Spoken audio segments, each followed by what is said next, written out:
My ex and I split up before our daughter was born. There were a lot of reasons, but one of the big ones was her complete distrust of science and medicine. She's an anti-vaxxer, the kind who thinks essential oils and special salts are the cure for everything. That alone was hard enough to deal with. But when our daughter was born premature and immunocompromised, it went from frustrating to dangerous. We share 50-50 custody, and because of our daughter's condition, we've been butting heads since day one. I follow the medical advice from her doctors. My ex ignores it and does whatever fits her beliefs. Every decision turns into a fight. Last year, our daughter's doctors finally cleared her to get certain vaccines, chick flu, and a few others spaced out and tailored to her situation. I was relieved. My ex went absolutely ballistic. She accused me of wanting to poison our child and threatened to take me to court. Around that time, I got a promotion and a much bigger paycheck. I decided to enroll my daughter in a private school that has a program specifically for immunocompromised children. I offered to pay the full tuition. The only catch: the school requires kids to be fully vaccinated to the limit their doctor recommends. For my daughter, that meant exactly what her doctor had just approved. Of course, my ex fought me. We ended up in court again. The judge agreed with me and ordered that our daughter be vaccinated. My ex had a full meltdown, but eventually agreed on the condition that she'll be the one to take her. To lessen the emotional damage and make sure the doctor didn't poison her. I said fine, but I wanted the official forms afterward. A few weeks later, she handed me the paperwork, signed and stamped. I thought it was over. My daughter started at her new school in the fall. Then, last week, I got the call. No parent wants. My daughter was being rushed to the hospital from school. She had chicken pox. I couldn't understand how that was possible if she was vaccinated. At the hospital, I was stressed and confused, trying to figure it out. That's when my daughter told me. Mommy told me not to tell you a secret. She explained she never got the shots. Her mom had given her oils and salt baths instead and told her to lie about it. The official forms I'd been given were fake. I called the doctor.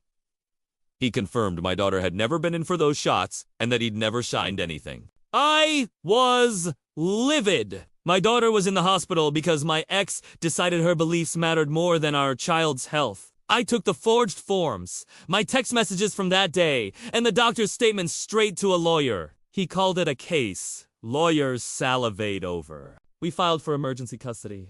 I reported the forgery to the police. My lawyer also contacted the same court that had ordered the vaccinations and handed over all the evidence. My ex had no idea. I knew. Then she must have gotten suspicious because when I saw her at the hospital, she went off, screaming that I wanted to poison our daughter right in front of her. Security escorted her out, and the hospital banned her from visiting. Later, she sent me a barrage of texts doubling down on her beliefs. My lawyer called her a dream opponent because she was handing us evidence on a silver platter. A judge granted me emergency custody. The DA began preparing charges against her.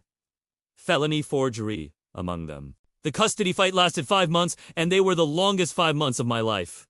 My ex's harassment got worse. She even showed up at my house and tried to force her way inside to take our daughter.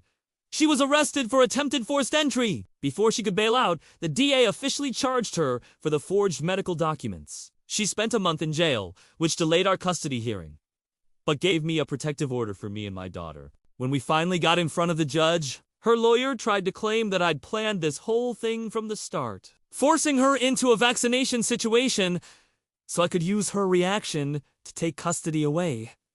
The judge wasn't buying it. Between the criminal charges, the arrest, the protective order, and the fact that she directly defied a court order, it was an easy decision. I was awarded full custody. She lost all custodial rights and was legally barred from contacting our daughter in any form. My protective order was extended another 2 years. The criminal case ended with her pleading out. The forced entry charge was dropped, but she still got 2 years in prison for felony forgery. COVID got her out early, but the felony stands. From what I hear, she's gone completely off the deep end. Full-blown dating a guy involved in the January 6th insurrection. I have no interest in tracking her life, and thankfully she's disappeared from ours. As for me and my daughter, we moved to a new state. She's been doing online school to stay safe, but just last month she was cleared for the COVID vaccine. This fall, she'll be able to go back to in-person classes. The last few years have aged me decades. Being the parent of an immunocompromised child during a global pandemic has been terrifying. But my daughter is safe. She's here. She's healthy. And every single day, I'm grateful for that. I hope this is the last chapter of this story I ever have to tell.